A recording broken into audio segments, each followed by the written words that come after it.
Hi everyone, in this video I'm going to show you how you can install WAMP server on your local computer. WAMP stands for Windows, Apache, MySQL and PHP. It's basically a technology stack. It runs on a Windows platform. It has a Apache application server, MySQL database, and you can use PHP server-side scripting language. The reason we're going to install this in our local computers because so that you can actually test your scripts in a faster way, more efficient way.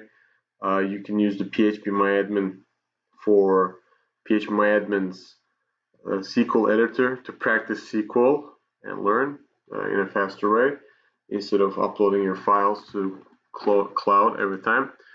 And once you get more proficient with these languages, then you can actually continue with the cloud. Now, to get there, just Google WAMP, and then we can actually directly go to sourceforge.net. There's a link, and click on download.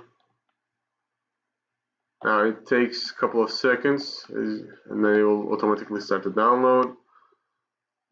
And it's going to take a while, so it's, as you see, it's 400 megabytes. I'll see you in the next video once this downloads, and I'll walk you through the install.